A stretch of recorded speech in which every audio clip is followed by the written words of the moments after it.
What's up, Starcraft fans? Today we're doing the tier list for Dodge This on Scythe of Amon. Brian, let's hear the mutation. Scythe of Amon is where we destroy 5 void slivers pre-placed on the map. Each sliver destroyed adds time, and gives powers to the remainder. There is no fog of war, only vision or darkness. Nukes and orbital strikes randomly fall on the map near your forces. We have Styxbender and Edmund home with the call with us today. How are you guys? Hello. Doing pretty well. Fantastic. So, Styxbender, how do we rank the commanders this week? This mutation is work from home. You do not want to leave your house because outside your house is explosions. All the explosions. Only explosions. There's already a lot of moving your army to dodge abilities from the void shards on this map, so when you add in orbital strikes and you add in nukes, you just want to spend as little time outside of your base as possible and spend as little time seriously fighting with an army as possible. So it's just going to be how well commanders can do that. What do you think, Edmund home? Yeah, I would say my caveat to that is if you have a very small, very maneuverable army, you can manage to dodge. Because there's some commanders that just don't have a work from home option, but they can still get the job done very well because it's just 1, 2, whatever, however many units, under 10 basically units. It's not that hard to dodge. Or if you have good top bars that help you dodge, say like an airlift or something crazy like that, then you can do it out on the map as well. That's It's fair. about army footprint size. Yeah. Sounds reasonable. Let's begin. Abathur, where do we have him? Abathur is pretty good. He has the deep tunnel that works through darkness if you are on P2, so that's pretty handy. Getting to your Brutalists is probably the toughest part of the game, honestly, but then you could also just farm biomass at home, make a few, I can't remember the name, air units, anti-air units. Devourers. That he has, Devourers, and just snipe the shards, I believe, pretty easily once you have a full 100 biomass on, say, a pack of 7 to 10 of them. Rifts to Core Hall, I think, is a map where that's pretty popular. So I think that would work completely fine here as well. And then that's kind of a work from home solution, really. You just stay at home until suddenly you win the game. Yeah, I think he's probably S tier, maybe A tier, because he's definitely not as fall asleep and do it as some other commanders this week. What do you think, Styxbender? Well, he's definitely not S tier. Also, I would not recommend P2 actually, because P2 lets you have swarm hosts deep burrow, which is great, but swarm hosts have a ginormous footprint, and your swarm hosts are going to deep burrow, spawn in one wave of locusts, and then get blown up. Yeah. The much more sensible way to keep your army size small is to say, all right, we're going to rely mostly on Brutalists and Leviathans, and when we need a little more juice at the end, we're going to add in air units because they can stack on top of each other. Mutalisks are okay, Guardians are okay. Guardians have a lot of range, so they can hit the shard without having to get in close where there's even less space to maneuver because there's more stuff shooting at you. Alternatively, if you really want to keep your army compact, you can just use your ultimate evolutions plus Vipers and just tell anyone who wants to stop you no, because Vipers. I'm kind of leaning towards putting Abathur in B.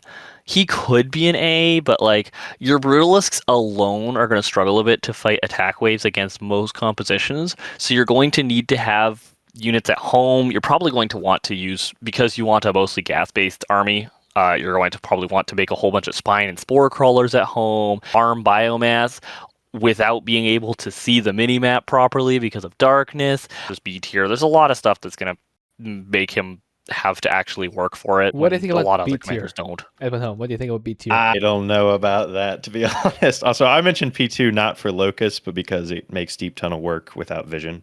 So it also makes... Wait, does Brutalist Deep Tunnel need P2 for not needing vision? I think no. so. No. No. It works without prestige. The Deep Tunnel works without prestige. I'm forgetting that. Then, yeah, I mean, you don't need to go for it. But you could also go for that and just have the Swarm Host stay at home and still do the air units. But either way, I think P0. You're going to be strapped for gas then, though, because P2 increases all your gas costs. Yes. I know, but you have time on this map. It's not like you need a ton of locusts. 5 to 10 would probably be enough. It's not like the attack waves are going to be much harder to defend on this map. There's no, as long as you're fighting in your bases, which isn't hard to do, there's no mutations that are actually affecting that at all. So realistically, I think you probably could just have your ultimate evolutions and 2 Vipers defend literally everything. You can also just go for roaches to defend as well because they're only minerals. But anyways, I don't know. I think B is pretty low. I think once you have a few Devourers, it's really not going to be that hard. But Mm. I don't know. about A? I think it's probably fine because this is going to be a top-heavy tier list as well, anyways. So it's fine to put him in B.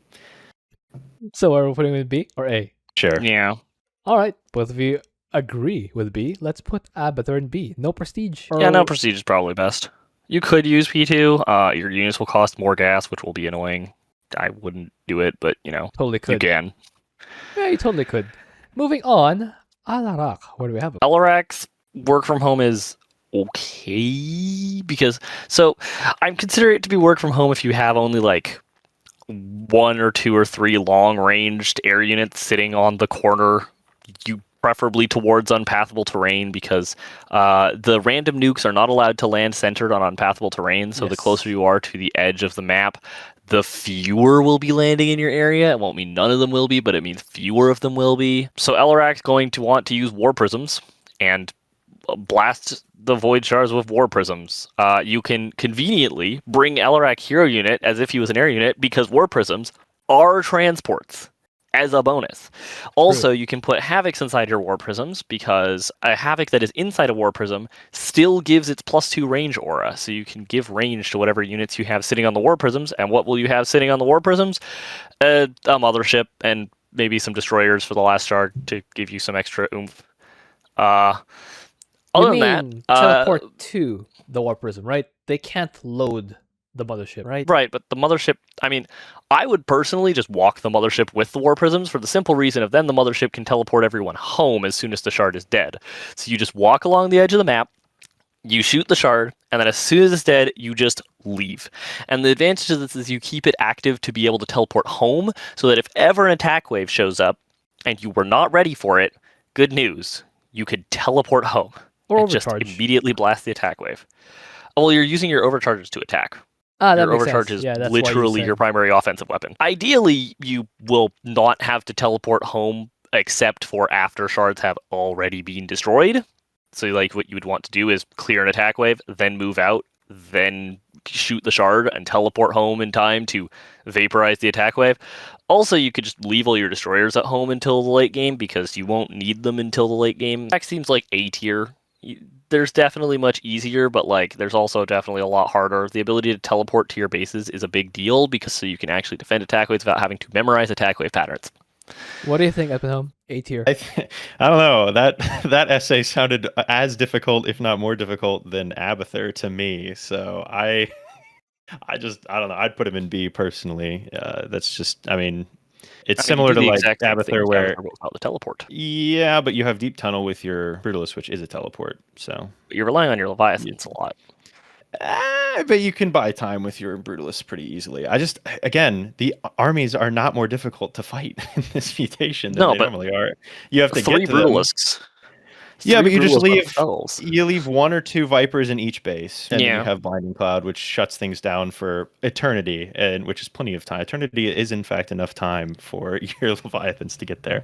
So I don't know. I'd say if Abathur's B tier, Alarak's B tier. That's kind of I had them both in A, but I'm not willing to put him in A and have Abathur in B tier. That's my argument is that Alarak can use F2 and Abathur can't. I unbound F2 years ago, so that's like a skill issue, not a commander issue. Is that the entire reason we are putting Alarak in A tier? Again, the teleporting your entire army home. The fact that Abathur has to worry about figuring out how to get his Leviathans home in one piece, because you don't want to just abandon your Leviathans to die after you kill a shard. Also, Abathur's army has much less range. The prisms just sit on the edge of the unpathable terrain and blast the shard from 5 miles away. Abathur has to actually move in and clear out the shard defenders with his ultimate evolutions, because they do not have 15 range. I guess that's true. They can, for Alarak, everything can teleport home when he needs to using the mothership. Whereas for Abathur, only the Brutalists can, which makes it a little dicier. Although we did say that he should build a lot of static defense at home, so that will probably help. So what do you think at home? I would personally mass up destroyers at home, because that way you can just have them ready for the final push on the 4th and 5th shards. You probably don't need them till the 5th shard, but you could also just bring them with the mothership. The mothership's teleporting home whenever it's time to defend anyways. Do you plan to reverse clear on this as Alarak, or just do forward clear? I don't think the order matters too terribly much with Alarak here. Because some commanders will need the expansion, so they will likely not. Yeah, there's absolutely no reason you can't do the expansion first. Yeah, that's what I was thinking. Does that matter for Alarak? Can you just clear? No, there's no reason that Alarak needs to do the expansion last. Okay. At all. So what do you think, Abathur? Yeah, I mean, again, this sounds equally annoying to me at least, but that could just be I'm a Zerg main and Styx is a Protoss main, So I could see I don't know. Alarak in B I tier. think He'd here's be a the thing low as A well, tier. right? It's like, can he warp home? Yes, but if we're talking about F2 as a reason for why someone might be worse, you know what's going to happen to a lot of people who try Alarak this week? A nuke is going to appear on their army. They're going to notice it a second too late, try to recall, and lose their entire army to the nuke because the recall isn't instant. So it's like... That's true. It isn't instant. Like, and trust me, I've seen it happen with going nuclear. People will lose their entire army trying to recall out. So if you're talking about the average recall is an person- instant, therefore Alarak is worse than Vorazun. Conclusion mate. Although I'm just saying, if we're bringing up F2 as a reason why Abathur's worse, then that's a big reason Okay. why Alarak I am is okay worse. putting Alarak also in B tier. I think Alarak is reasonably better than Abathur here, but like they're both kind of in a similar category. Yeah, I Higher B? think it's fine to push them down to B tier.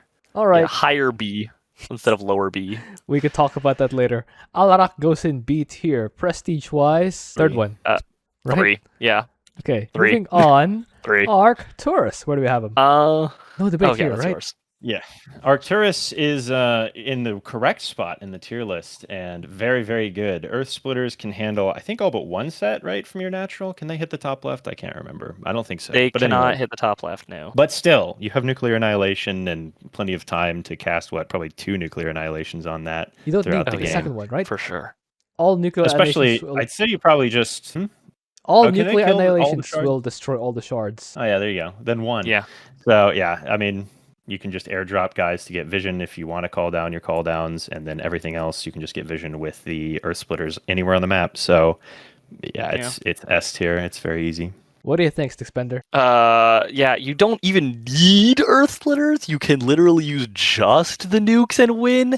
The Earth Splitters are just there to make it easier, because why not, I guess? I will say for the very first shard, if you want to kill it with nukes and not with Earth Splitters, you have to hurry to get your witnesses out so you'll have enough mandate to drop the first nukes. But like, that is literally the quote-unquote hardest part of this whole mutation with Mengsk, is getting the first shard. It's not close. He goes right up to S tier, right up to double S if we make there a double S. We probably should, and it should be Mengsk. It's very easy. All right. Prestige wise, third one? Any. No, Well, no. no. You need You want nukes. You need nukes. Oh, So true, not the true. first. You need nukes, so not the first one. I forgot And that. if you're going for the was bunker first one. strat, definitely third for cheaper guns. So. Yes.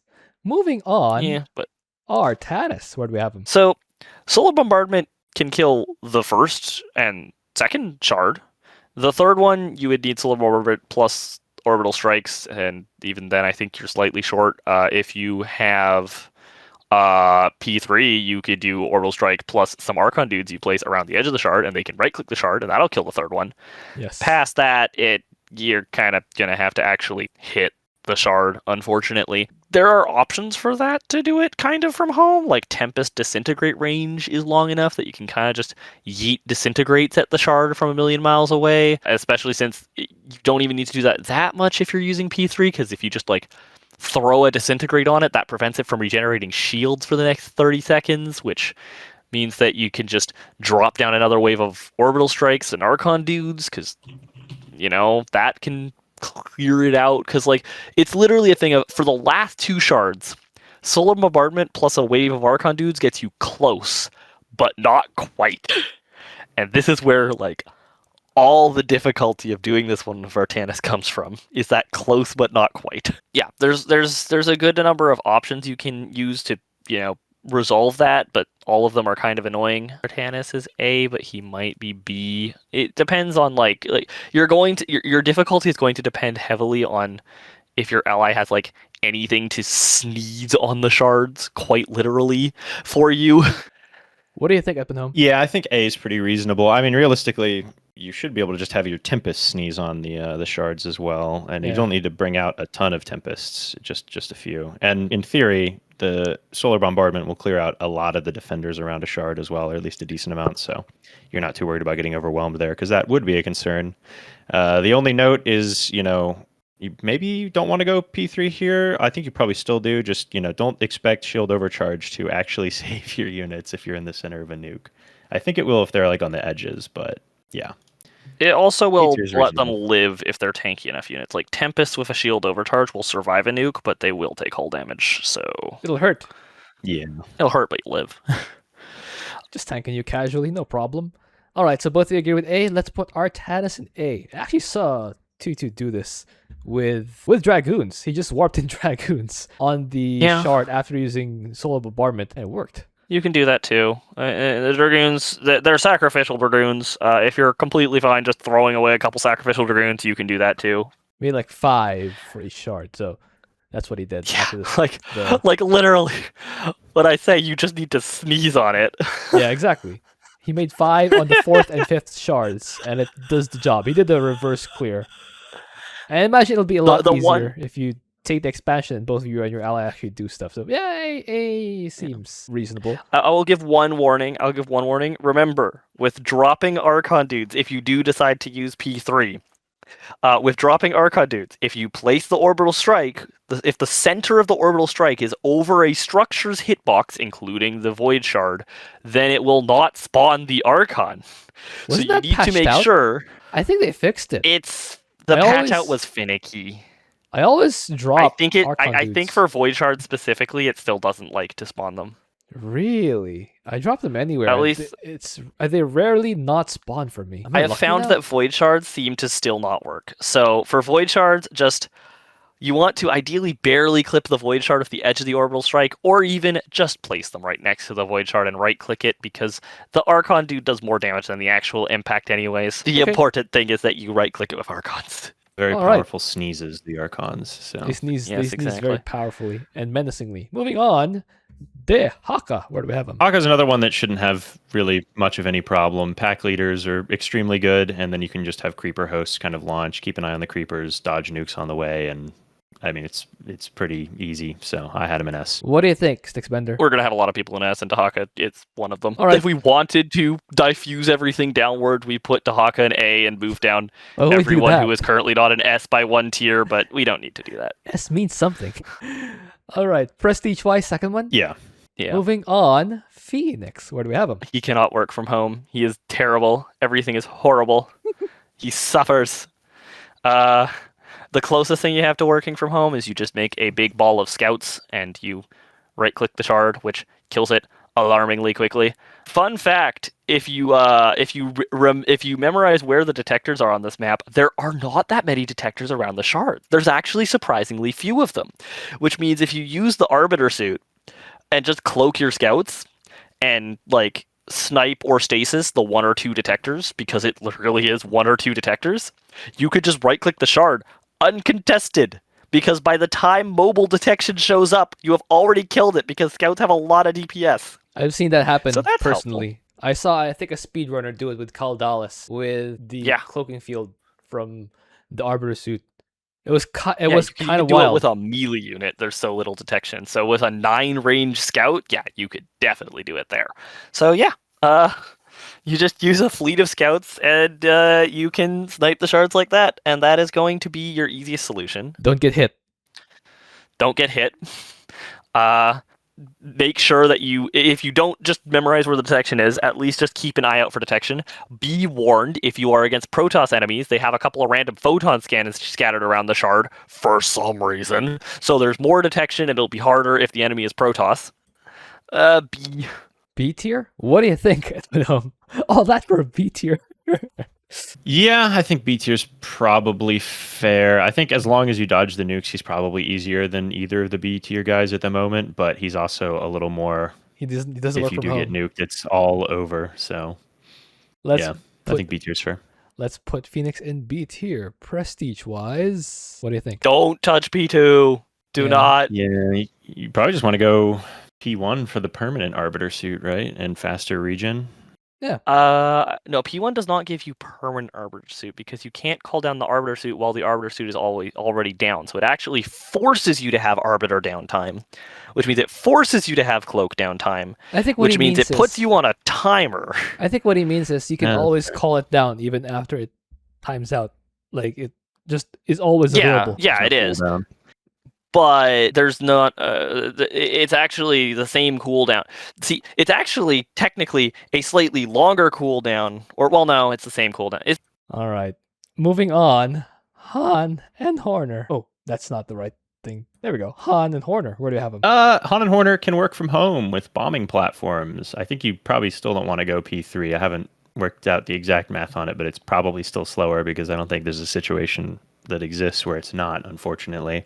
But yeah, you just bombing platform, make sure to kind of space them out. The only difficulty, I guess, is actually finding the shards in the darkness, but that really shouldn't be too big of a problem if you just kind of memorize. Heck, you could probably even just like make a screenshot of the mini map. so actually you get to see them on the minimap. Yeah. So, Oh, you can They do the whole appear. time? Oh, okay. Well. They do appear. yeah, on the there's minimap. these tiny little red dots. Oh, right, yeah. So as long as you can see red dots, then you're fine. Which, based on how many of my allies get nuked on like dead Or of night, you would be if strike fighters could kill the shards fast enough, but they can't. You will actually run out of time and die if you try to use strike platforms. in Slaughter Corner. Yes. That- You Well, have to Pierce use strike Wraiths. platform. Yes, but you use those. Then you use wraiths to supplement. You also have your top bars to supplement. I don't think you're really going to need them to defend because again, the attack waves aren't actually any harder than normal. Magmites are actually decent. They're Yeah. actually quite solid. So I think Yeah. you go P2, you go mass wraith, you get your bombing platforms, then you go mass wraith, and it should be a pretty easy time. So I had them in A tier. A tier. No, if you Well, what do you bother with think? the I'd be- bombing platforms. Yeah, No, the you don't bombing have to. platforms are barely helpful. You are forced to use wraiths. Your wraiths, unfortunately, have less range than a lot of other solutions that we've talked about in B tier. They also are. We were worried about Fenix it being all over if you let your scouts get nuked. At least with Fenix, well, I mean, Some are if replaceable. you had enough time for the shard, or they get nuked after you kill the shard, they're actually fine because you can rebuild the scouts pretty cheaply. He can make a fleet of scouts not that expensively. With Han and Horner, if you lose your wraiths, well, that's on cooldown now on the starport, so you can't get those back ever. So Han and Horner is like, we took Fenix, but we made him worse. He doesn't have stasis for he doesn't. You don't have stasis for detectors. You have less range. You have less expendable and more fragile army, which has less DPS against the shards. But good news, we have strike fighters that will block shield regen, but that's the only real useful thing they can do against the shards because their DPS is just not. They don't do enough damage. You have Magmites to defend at home, so that's helpful. But like, for the most part, Han and Horner is worse Fenix. Han and Horner is gonna suffer here. You can't camp the attack waves with the Magmines before they even drop the forces. They all arrive by transport. You can if you know where those go. If you know where those go, you can just do that. I would say the best Han and Horner could do here is B tier because if you know what you're doing with Han and Horner, you can make them like the same difficulty as Fenix. What do you think? That's the best you can do. Ebenholm? I suppose I'm fine with B tier. I will say they're not worse in every way because their scouts have an instant tack jump for getting out of nukes if it comes That's down to true. you. That's that true. doesn't take time like recall does. It's basically instant. So Arbiter that Recall's helps. pretty. So they're close to not worse in instant, every way. too. That makes them. Well, right, but the par. arbiter should be with your scouts generally. If you're speaking, cloaking your right? army, then it's with your Cloaking. scouts, yeah. Yeah, so you're not. I mean, you could have it on the edge of so you can warp them, 10 feet, Behind which would the be arbiter. enough in many cases. But Yeah, yeah, exactly. I'm just saying, tack jump is a little better than that. I would say in general, because you don't have to worry That's about true. positioning the recall sphere in the right spot and et cetera, et cetera. But anyways, I guess I'm fine with B tier. Yeah. Oh Okay. yeah, I just remembered. The other thing is that the Wraiths have to worry about Death Grip crystals, whereas with Scouts, if Death Grip crystal grabs a few Scouts, oh no, my Scouts, oh no, they were so important and not expendable. If Death Grip crystal grabs your Wraiths, oh no, that's bad. Well, That's the other thing I forgot if about. you're not doing second prestige, the scouts might actually cost an appreciable amount if they get grabbed like 4 at a time. No. You forget that Phoenix's level 1 without prestige is all units cost 20% less. Also, you later It's get not something that that makes big all of a your buildings discount. cost half as many minerals and 0 gas. Now, you can make a lot of scouts as Phoenix. They are not that expensive. Also, you're going to be here for like 20 to 25 minutes. The amount of money you mine, you can max out about 2.5 times on scouts, assuming you expand relatively late. Oh, I mean, that's No, assuming your nothing scouts are else shooting expendable it. crew members. Well, yeah, you can max out 2.5 times, assuming nothing's shooting at your scouts. So if you're losing like 5 or 6 scouts to death grip crystals, I think you're assuming you're a lot not more really skill gonna than. care. I think you're assuming a lot more skill from like people who need this tier list than they would likely have, you know. Or Well, we see, would the likely other have. thing that I'm keeping in mind here is that, like, even if you lose your entire fleet of scouts, you still should be fine if you lose it once. If you lose it twice, now you're going to be a bit strapped for cash. But that's if you had maxed out before you lost it, which you don't need to have. You don't need to have maxed out for the earlier shards. Also, the scouts have a lot more DPS than the wraiths. Are rough. C tier? I don't know. I don't know that I'll put them alone in C tier. I don't think they're bad enough to be put alone in C tier, and I don't think anyone else would be. Well, no, never mind. They would No have one a friend in else? C tier, but All right. Anyway, both there's of you someone. agree with B tier. Let's put Hot and Horror in B tier. So I actually used third prestige here. I don't know about effective, but it was very fun. That's all I'm gonna say. Yeah. It was very fun. Moving on, Karax, where do we have him? Well, good news. Karax, we don't have to worry too much about this one. Karax is like slightly lesser Mengsk, All right. basically. What do you think, Ebenholm? Yeah, basically, you have to actually get vision, but it's not too hard to do with observers. So yeah, I Fantastic. think that's true. All right. Build static defense, use orbital strikes, Orsoral lance, and purifier beam, and you're done.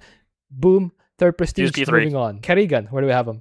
Kerrigan is not too bad. You don't exactly have a work from home, but you kind of have a work from home with Omega Worms, and Kerrigan herself is a very footprint small unit.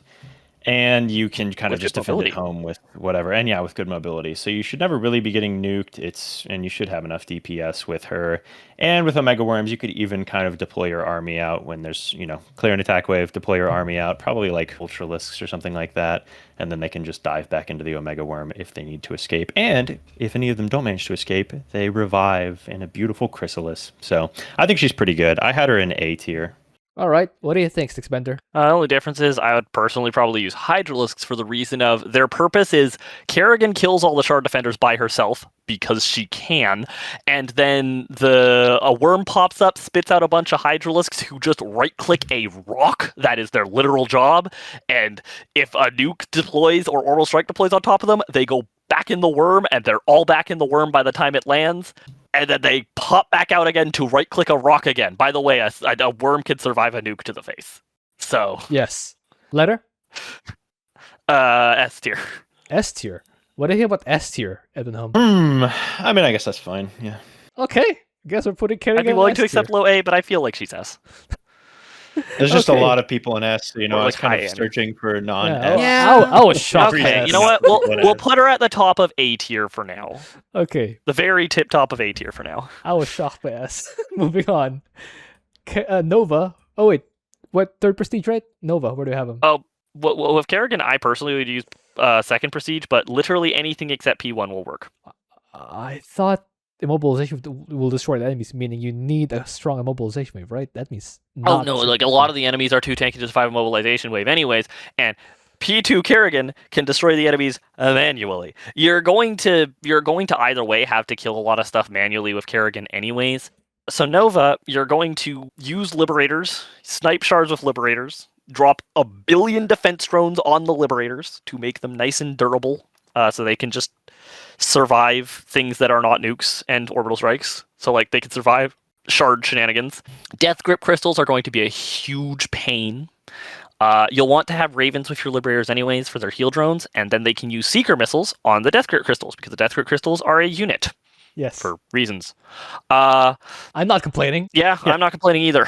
If you use P3 Nova, which is an option, then you can have her, clear out, give you vision and clear a path somewhat, but she will be vulnerable to nukes and orbital strikes, so I'm not sure that P3 Nova is the best vibe here. And if you do P1 Nova, you'll have more Liberators, and now you can use Shotgun Nova to tank and draw aggro for your Liberators, which is generally what I would prefer personally.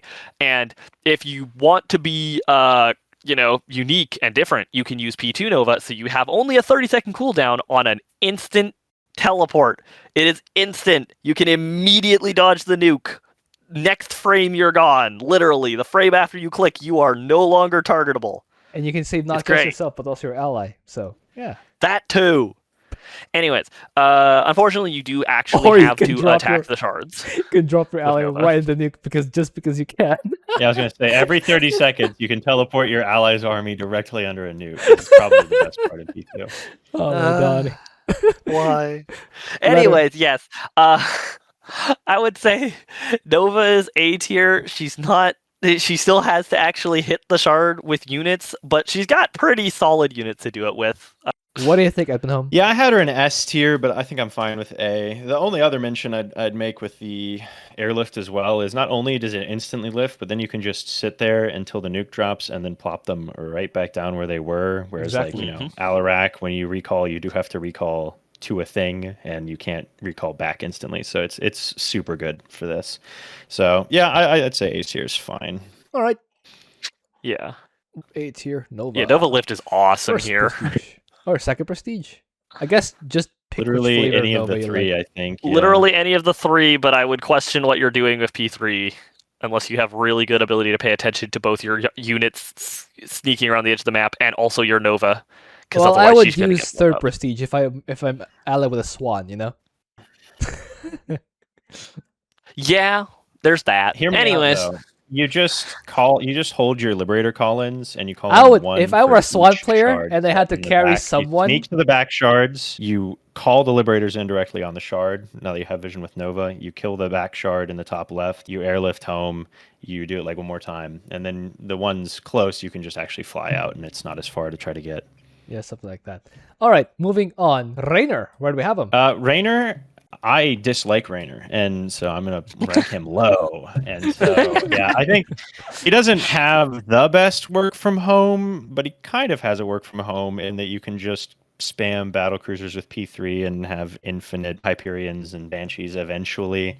And then in theory, you can even kind of move out with your battle cruisers at a certain point, but it is a bit slow. So I don't think he's I don't think anyone's really bad here, but I think he's, a little worse than others. So I had, or not even worse, but just at the lower end. So I had him in B. What do you think, Stixbender? yeah, B is where he belongs. The biggest thing that he has going for him is that the Hyperion can actually get you through the first half of the mission, like, by itself. Anyways, yeah, he goes in B tier. All right, B tier I for should Raynor. say BCs, by the way, because again, tack jump. So Tack jump is nice. That It is is get out of jail free card. They All don't right. have as much range as Vikings, and I personally value range more than I value the ability to teleport, because being out of aggro range of the shard spells is very, very nice. I guess But yeah. it depends on what you like. Third prestige, based on what they're talking about. Moving on. Yes. Stet boy, where do we have him? Wow, it'd be really funny if I could just break all the rules, because I have Zerglings that survive 4 nukes, Assuming they don't get consecutively. healed. Assuming they don't get healed. and then they get healed the next frame, so they can survive a 5th nuke. Because Oh. why not? Also, sometimes they revive for free. Yeah, in case they actually die somehow. Yeah. Yeah, Stetmann is... If you want to just not work from home, you use Stetmann, because then your Zerglings just don't care. And Gary is a small footprint hero unit who can just, slide around. And also with tank a your nuke. satellite zones, you He get can tank 2 nukes, can't he? you can tank 3 nukes Assuming if he you did- have P2. Assuming he doesn't you even should. have the Can you? overcharge. It's 2,000 health, isn't it? Yes. So it'd be the 3rd nuke would kill him, wouldn't it? Because it's 750 damage. Assuming he doesn't heal up 750, I and can't doesn't remember have exact the number of- green zone overcharge. Yeah, I mean, you probably could tank 3 realistically. I'm just saying, yes, if he was completely without heals, I think the 3rd would kill him. But he should be and with heals and with a green shield on him all times. So, And here's the thing, why are you getting hit by a nuke when you could just swap to blue zone and now move out of the Yep. nuke at faster than almost any other commander is capable of? Yay! Yes. Uh, Letter. S tier, and he also has amazing synergy with anyone else who's deciding they don't feel like working from home today. All right. What do you think, Epenham? Yeah, he's incredibly good. Only outdone by Minsk, I think, really. Maybe All right. Karax. I would say he's outdone by Karax, but yeah. Karax, for me, it's more boring. This would be more fun. So This would be more entertaining than On Karax. that scale. Karax is so I guess the boring. one other note is he also basically completely negates darkness because Stetellites. So Karax is I need a W. Stetboy is well, I'm playing a game. I like fun. and I need Karax is can I win Starcraft co-op mutation while also playing a different game and winning that game? Yes. The Very answer is helpful for yes, guys because like you me. don't need to pay attention. Can you win StarCraft 2 co-op while being at work? The answer for me is yes. It's fun. You actually would be able to with Karax here. Yes. Moving on. Genuinely. Second prestige for Stetboy. Moving on. Stukov. Where do we have him? Stukov is pretty good, okay, but not great. Pretty good, okay. In theory, you have infinite free units, right? So who cares if you get nuked? But then it's like, are you ever going to make it to the shards without getting nuked? You are.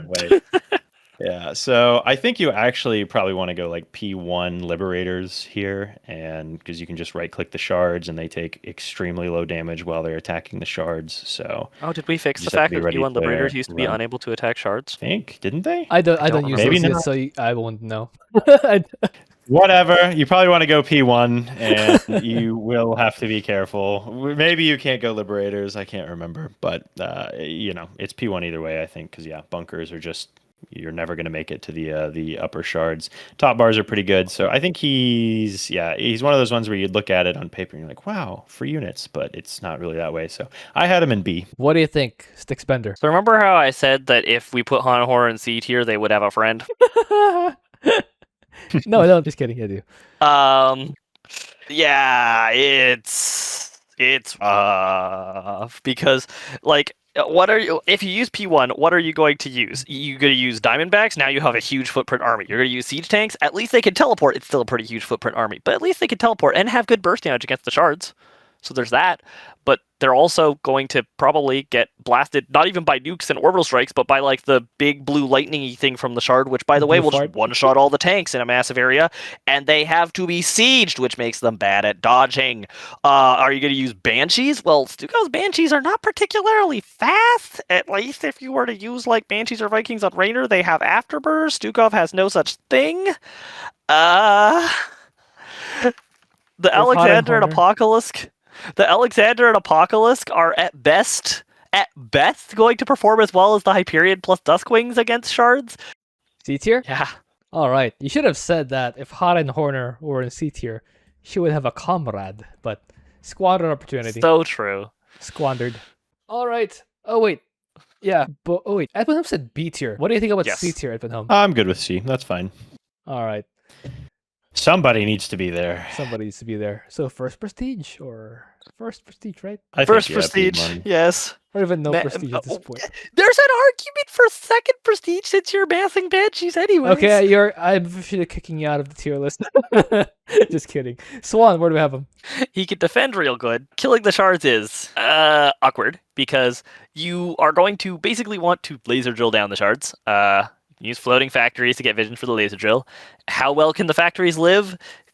Kind of well. You will probably struggle to be able to kill you aren't going to kill the shards fast with this solution. And the factories are going to potentially struggle a bit to stay alive for as long as you have to keep them alive. So you might actually find it easier to just make wraiths, at which point you're kind of looking at being at a similar state to Han and Horner. By himself, without a commander that's able to give vision of the shards, Swann is not great. He's got incredible synergy with a lot of people, but if you don't have one of those synergies, you're probably down in B tier. What do you think, Ebenholm? Yeah, I think getting the vision's a little tougher, although you do have Big Factory to float around the edge of the map, so you could do that and just build a bunch of those and then defend at home with turrets. And his wraiths are decent, but you do have to clear the area first, so... You can just put 2 Hercules on the spots where the attack waves spawn and just use a contribute and or pulse cannon at those, right? So that's true. If you're not using P1, as well. If you're not using P1, you probably want to try to save your concentrated beam and pulse cannon for blowing up shard defenders realistically, so that your factories can live longer, and or so you could just clear a path for your wraiths. Oh yeah, I was thinking about wraiths because I play Swann on this map. If enemies aren't stronger, which they aren't, once I get up to 40 rates, they can't destroy my rates faster than I can destroy the shards. Yeah. And Swann's rates are fast. They are fast. So they can dodge pretty well. I'm literally not worried about nukes or orbital strikes because I literally and they are all the they time. are actually decently expendable because they're quite cheap. And also, oh yeah, I almost forgot. You know how wraiths have a dodge chance when they're cloaked? Yes. No, yeah, I do know that. If you get nuked, some of your wraiths won't Will die. survive. Roughly Yes. 40% of your wraiths will live. Yes, That's almost half. That's crazy. No, I'm sorry, it's just use 20%. 20%. So actually, 20% of your units. Yeah, I think 20%. That's almost a quarter. I still think that getting actually hit with a nuke is low probability because the way they're very fast, rates, and you should be moving them constantly. yes, you should be moving the rates They should constantly have anyway. accelerations. The commander himself I plays that I way. would say A. There's an what argument he really for A, needs yeah. is, I think P3. What it really needs is just Wraith should have also gotten tack jump along with the science vessels. That would have fun. been hilarious and pretty awesome. cool. That would And be fun. also But, would have yeah. made P3 Even with- so strong. Yeah, they would be Flood S-tier rates with that. tack Yeah, I jump think- would be amazing. Blizzard. I think as it is, I Blizzard! think they're A because the wraiths can kind of just dodge around. The laser drill can handle everything at home. Yeah. with I know turret 2-2 would support. say use factories for laser drill vision, but I think rates are I as don't strong. know. I don't but even know more if he fun. would, just because of how incredibly slow the laser drill kills the shards.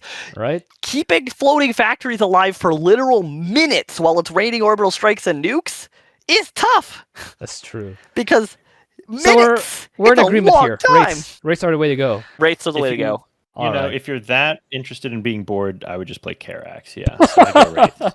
I don't think you'd be bored with factories. I think you'd be suffering Frustrated, and more struggling like- and frustrated. It would be hard. Wraiths are so much easier. And more Use fun. the wraith. And All more right. fun. With that in A, mind, right? he could be bottom of A tier instead of top of B tier. It's Okay. between bottom of A tier and top of B tier because you're right. The wraiths actually are really good. And fun. And they're the only thing you have to pay attention to, basically. Yeah. 'Cause I think you probably go P1, right? When Or you I hear guess the if you go- attack wave getting announced, you P2 and fly do your top rates. bars. Yeah. Yeah.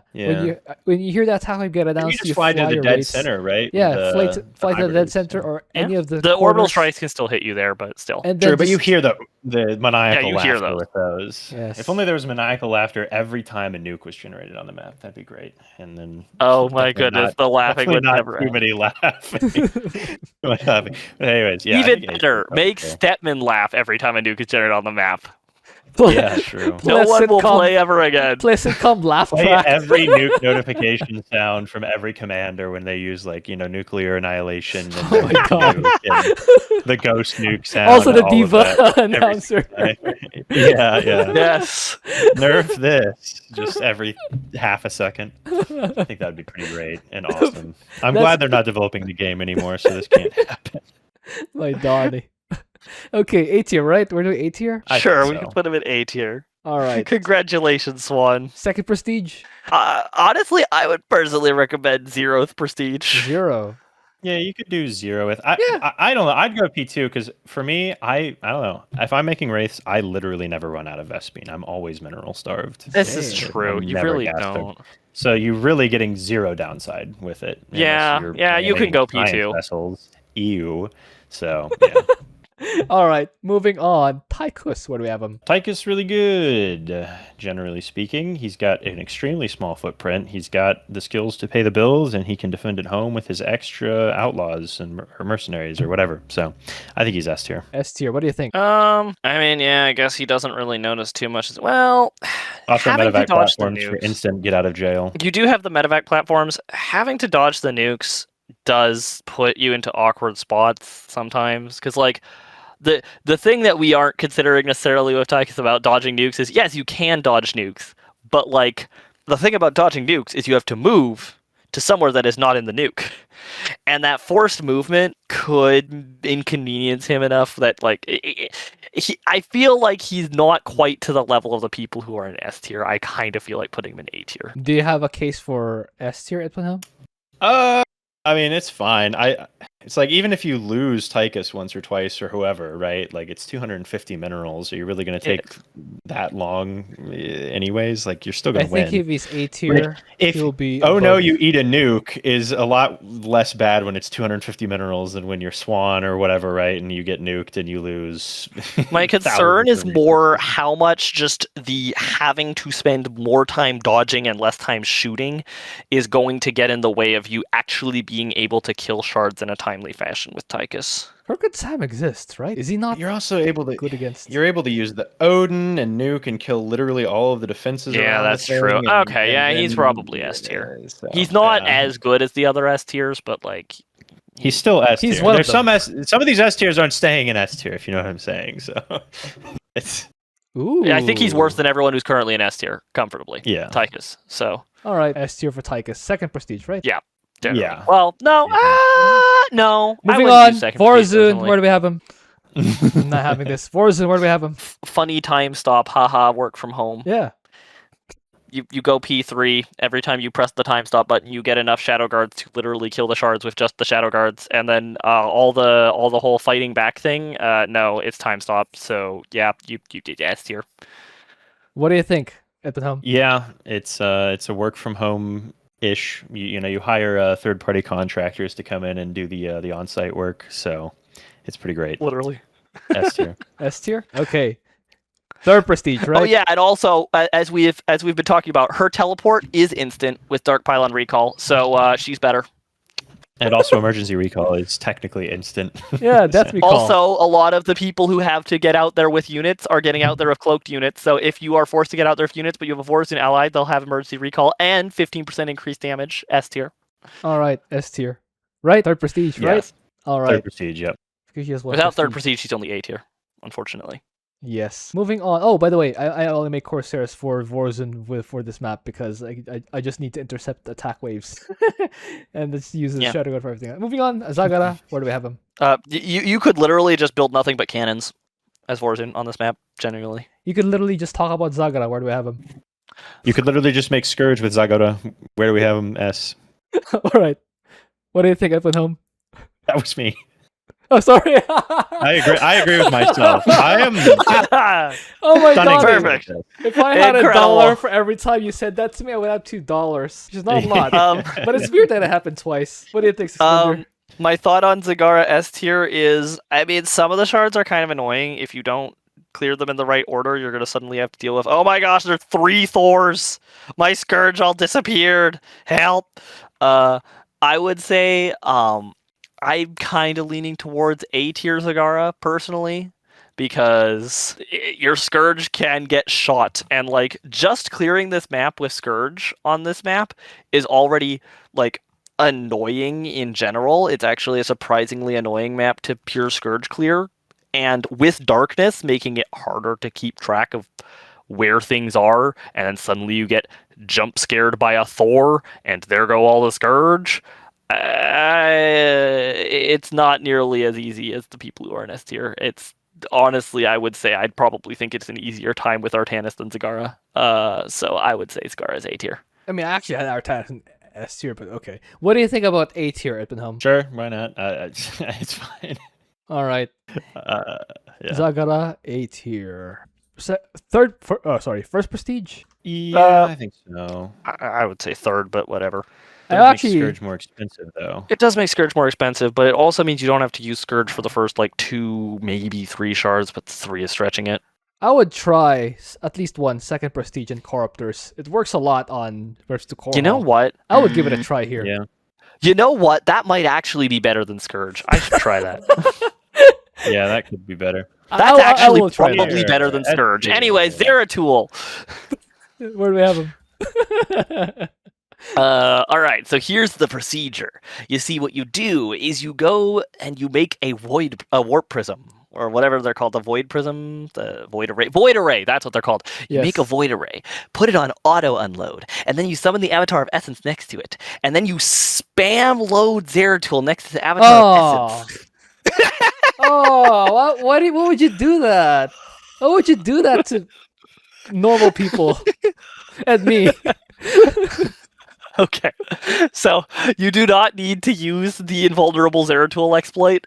I don't think Yes, it makes you him can create a invulnerable, it just makes Zeratul. him really buff, right? It gives him a 100% damage reduction. All right, That's pretty invulnerable. that sounds It also vulnerable. gives him like 500% increased attack speed. Zeratul can single-handedly vaporize a shard by just teleporting up to it, waving his arm slightly. His arm is just twitching. And each attack has like he attacks like 30 times a second for 150 damage because he's Zeratul, and he kills the shard by menacingly vibrating his arm at it That- while taking 0 damage. I did not need that image in my head. My Donnie. Letter. In seriousness, you should just use cannons. Cannons are good. They are good, They can aren't work roughly from home. You have a hero unit with 1,000,000 teleports, which makes him very good at not getting nuked. Yeah, Zeratul is S tier. What do you think, Edwin Home? I can't believe I still have that image in my head. My Donnie. Yeah, I think Zeratul is extremely good. So yeah, S tier. All right, S tier. Second prestige. Yeah. Do we have a double S? Yes. Who? It's Mengsk. All right, agree? Yes. I pulled it up to check. You can, in fact, the Liberator 85% damage reduction attack does work on the slivers. They're not unable to damage the slivers once you get that upgrade. Yeah, I'm in game right now. I mean, it's a Maguro mod, so maybe he fixed This it. is true. You know. But that's yeah, meant they're to be a taking basically no realistic emulator. damage. I like it when you they're all taking talk no at the same damage and they're time. killing Nobody the can void understand guard. what we're saying. Yes. Yeah, they're killing the It's slivers intelligible. and they're taking reduced Who damage. needs to So understand would that anything convince that you to TSP put them do up to anyway? like B? Yeah, I think that works well. I think yeah. All So I right. think Stukov double S, and no, I mean we don't have to do double S obviously, but it does work. What? I do think we should probably revamp it. Stukov has been promoted to B tier because his liberators can actually attack the shards with damage reduction. Huzzah! Hooray. All right. That is not B tier. That it. What? Was us? Okay. Are we making a case for Karax double S or not? You know what? No. We put another tier between double S and S tier, and that is sleep tier, and we put Karax there. Okay. That's not how you spell sleep. Oh. I'm tired. Okay. All right. Okay. Who's top of S tier? Abathur? No.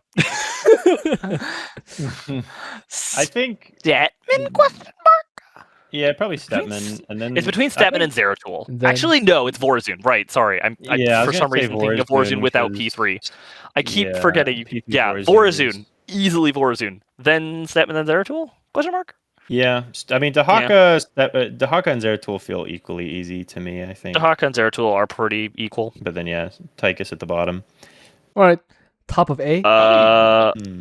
It's between Kerrigan and Artanis. Kerrigan, yeah, probably Kerrigan. Hey, we did it, Reddit. Kerrigan's finally blonder than Nova this week. Let's go. Yeah. And then I think Swann's third place. The thing that really gets But I Nova do is her really units like are his raid. so expensive. It takes one mistake to ruin not just your game, but your entire Yeah. day. Years of work.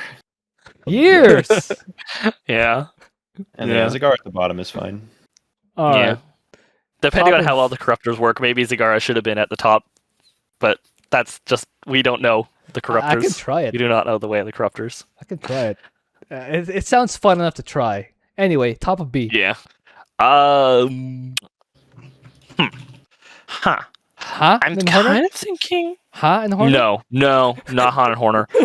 Raynor is better than Han and Horner. Just throwing that out there. It could be Raynor at the top. There's an argument for Raynor at the top, honestly. Like, genuinely, P3 Raynor is that good. All right. Then? Then Alarak, then Fenix? Question mark. Phoenix and Alarak. Yeah, I think Phoenix is maybe a little better. Yeah, Phoenix goes above Alarak. All right. Then? You did not put Phoenix above Alarak. I think Abathur would be next. All right. Yeah, Then... literally, now it's good. We're done. We did it. Yeah. All right. Actually, wait, awesome. no. You know what? We could swap Han and Horner and Stukov based on the Liberator thing, but yeah, honestly, Han and Horner is at the bottom now. I'm sorry, Han and Horner. Stukov actually has Liberators that function. He got promoted. We're hot in Horner.